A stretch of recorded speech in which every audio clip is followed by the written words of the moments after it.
Hey guys, I'm going to talk to you really quickly about in-text citations. The notes that I will give you access to are ones that I built for my English 112 class, and in that course we go into in-text citations in a much more in-depth way than what I think is necessary for the assignment you're currently working on here in 111. So while the notes are going to be very detailed, the video I'm giving you here is going to be, I'm going to try to keep it around 10 minutes and just hit on the most important things here.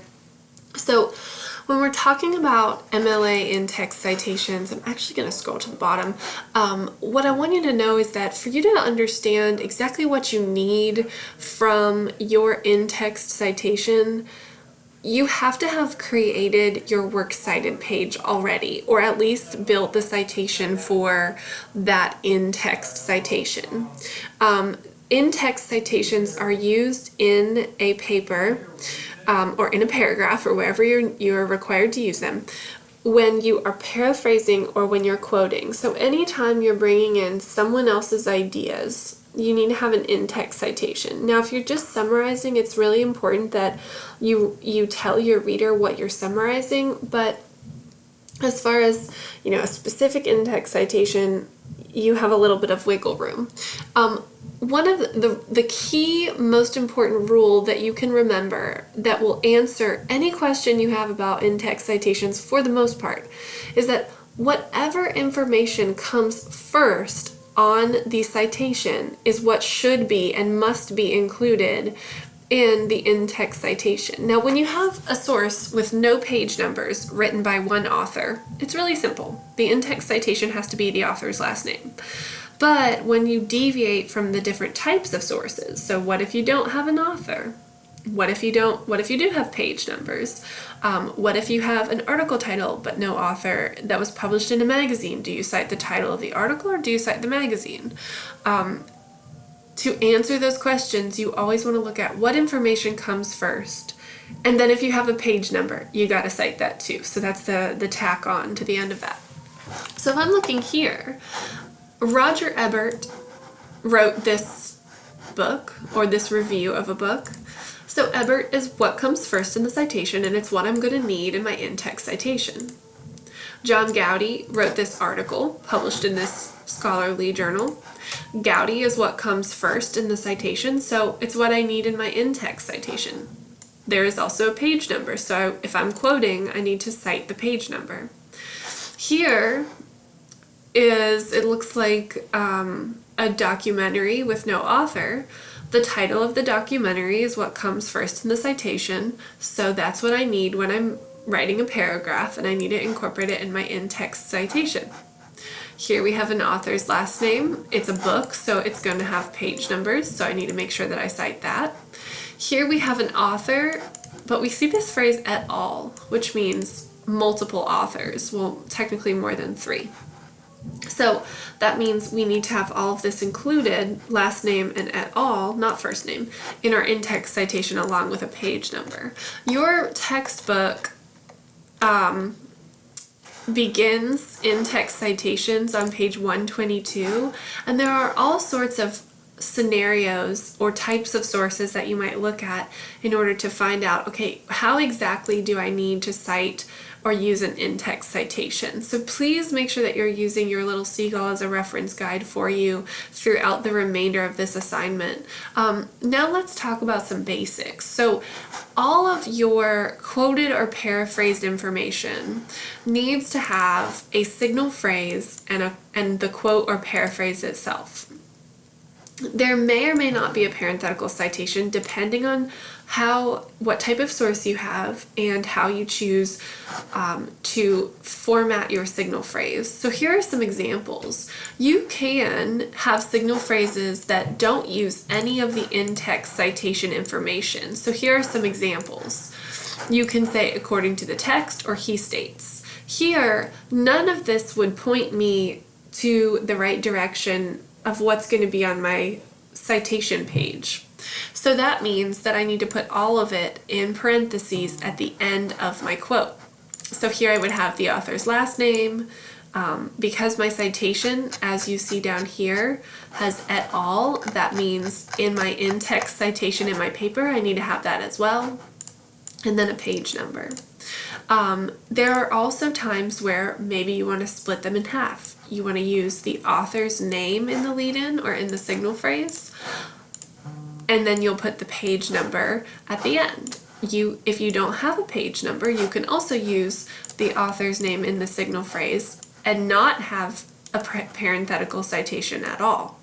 So there's a lot, what have I done? There are a lot of options for you, and it really just depends on what you find is the best style that's going to work best for you. There are other ways to write signal phrases. You don't have to have a comma separating the signal phrase and the quote. You can have the word that in lieu of a comma. What is most important that I'll tell you is you have to have a signal phrase. If you're going to quote, you need to make sure that you introduce that quote using a signal phrase. This is something that I am very picky about. Sometimes you might use an entire sentence to introduce a quote. When that's the case, you want to use a colon before the quote and not a period. And again, you can decide, do you want to put the required in-text citation information in your parentheses? Do you want to split it in half? Or do you not have a page number and you're just going to keep that information at the beginning? I imagine, if I had to guess, that most of you are finding sources from the internet, and this is exactly the type of citation style that you guys will use. You will either use lead-in phrases that incorporate just the author's last name, or you'll use, I guess, plain lead-in phrases and keep the author's last name in parentheses at the end of your quote or paraphrase. So the two highlights that I have in each of these sets are likely to be the ones you encounter the most. Now, if you're looking at an article published on, found through the ProQuest database, then you might be more likely to come across a page number. So just keep your eye out for that. If you see that your citation on your references page has page numbers, then you need to incorporate that as well. On the subject of page numbers, you'll notice that anytime I incorporate page numbers in my in-text citation, I simply write the number. There's no page 122, there's no P period 122. These are things we do in the citation on your works cited page, but not in the parentheses at the end of your sentence. Regarding the structure, pay attention to punctuation. This matters as well. So when you have your signal phrase, if you use a comma, you'll have the comma before the quote. Then you'll have your parentheses, and you'll put the period all the way at the end of the parentheses. Even if you quoted a complete sentence that has a period, don't put a period right here. Wait to put the period at the end of that parenthetical citation. You'll see that exemplified in all of the examples below. The only exception is the ones I've highlighted here in green. That's because there's not a final parentheses at the end of the quote, and then you need to have the period inside the quote, like this. Some of my students will put the period here after the quotation marks, but that is incorrect. You want to make sure if you do not have a parenthetical citation that you put the period inside of the quotation marks. Okay, so one of the other things that I want to do before I go through an example is something you might encounter, and this is a little bit more specific than maybe you 100% need to know, but what if you are reading an article titled The Gatekeepers of HR, and it's written by Maria Pescaro? And let's say you have it in your hand and you're flipping through a magazine and you come across this article. In her article, you see a statement by Trayvon Jones, and he says, "Really, we are the ones who decide who is hired or not," and it's from page 7. The question you have to ask yourself is, what is the right in-text citation? So you know you need someone's last name and you know you need a page number, but whose last name are you supposed to use? Pescaro or Jones? And that's really the question. Jones wrote the quote, but Pescaro wrote the article. Remember the rule that I said at the beginning of this video. it is always going to be whatever comes first on the citation on your works cited page. So whose source are you citing on your works cited page? You're citing Maria Pescaro's source, right? This is the article that you read, written by Maria Pescaro. So that means that her last name is what matters here. So let's look at some options. If you say according to Pescaro, really we are the ones who decide who is hired or not. This is problematic because it misrepresents your source information. It suggests that Pescaro is the one who said this when in actuality Jones is the one who said this. Now you have the necessary in-text citation information because you have the author's last name and the page number, and that would point me to the correct source on your works cited page. But again, it's misrepresenting the source.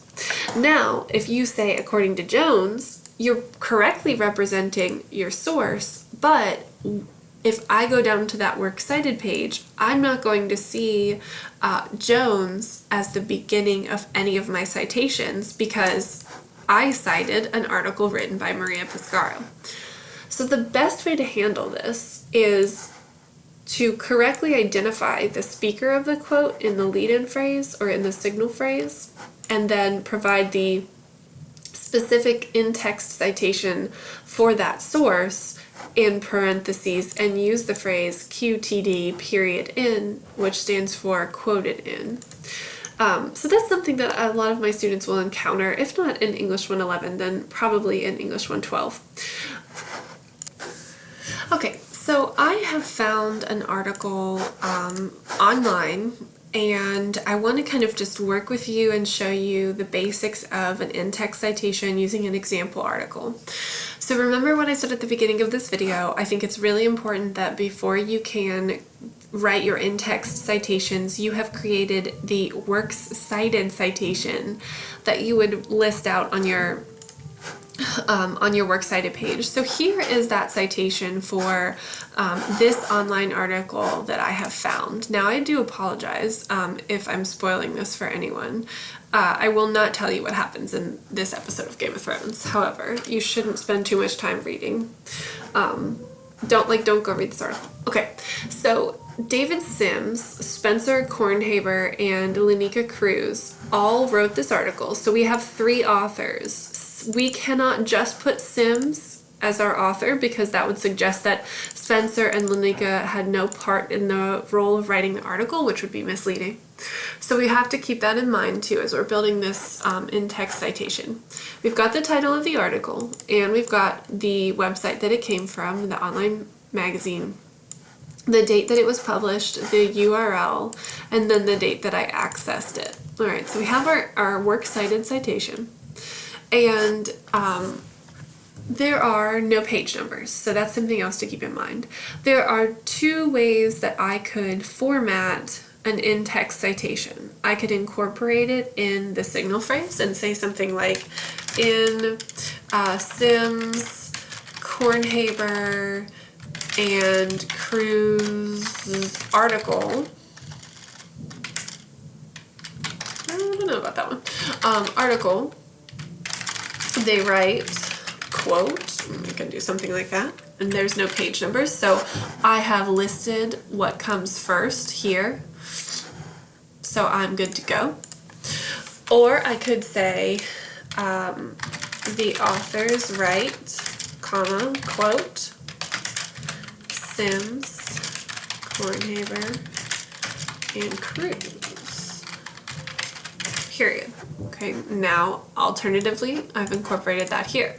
You will never do both because you only need the required in-text citation information once in your sentence, and you should use in-text citations at the sentence level. So if you have a new sentence with another quote or paraphrase from the same article, and you say something like, they also explain, comma, quote, then even though you know you're still referring to the previous article, you need an in-text citation.